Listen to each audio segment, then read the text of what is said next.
गंदम की कटाई के बाद ज़मीन को कुछ दिन के लिए इसको खुला क्यों छोड़ा जाता है, आज आपसे वो बात करते हैं। ज़मीन की तैयारी की बात करते हैं।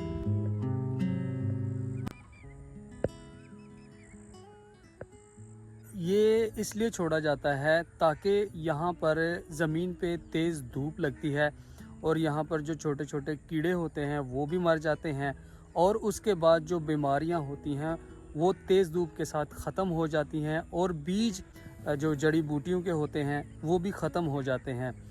फिर उसके बाद इसका क्या तैयारी का जो प्रोसेस है वो आपको बताते हैं जी। जब ये सब कुछ ख़त्म हो जाते हैं, कीड़ा मकोड़ा ख़त्म हो जाता है, फजूल जो जड़ी बूटियाँ हैं उनके बीज जो है वो बिल्कुल ख़त्म हो जाते हैं, फिर ज़मीन जो है ना अपना आप बनाती है। तो अब बात करते हैं कि गंदम की कटाई करने के बाद जो उसके तिनके और जड़ें बाकी रह जाती हैं उनका क्या किया जाता है।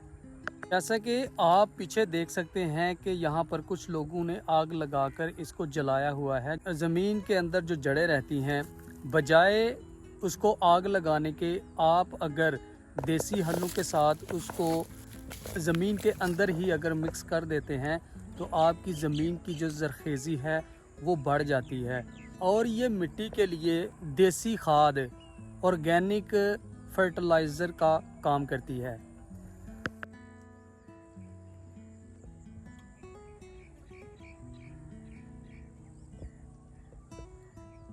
अब बात करते हैं जी अगली फसल के लिए ज़मीन को नरम करने का प्रोसेस। उसके बाद जनाब आपने ट्यूबवेल के ज़रिए ज़मीन को पानी देना है, मतलब कि सेंजा करना है। उससे हमारी ज़मीन जो है ना वो बिल्कुल नरम हो जाएगी। सेंजा करने के बाद जब ज़मीन मुनासिब हालत में आ जाए, यानी कि वत्तर में आ जाए, तो आप हल और ट्रैक्टर का इस्तेमाल करें। हल के ज़रिए उसकी अच्छी तरह से जो है ना बुआई करवाएं। जब आप ट्रैक्टर के साथ बुआई करवाते हैं तो नीचे वाली ज़मीन जो है ना वो ऊपर आती है। उससे ये होता है कि हवा और ऑक्सीजन दोनों मिक्स होकर उसमें शामिल हो जाते हैं। हल चलाने के बाद इसके ऊपर जो है ना वो सुहागा चलाया जाता है ताकि जो पानी है उसका लेवल एक जैसा रहे।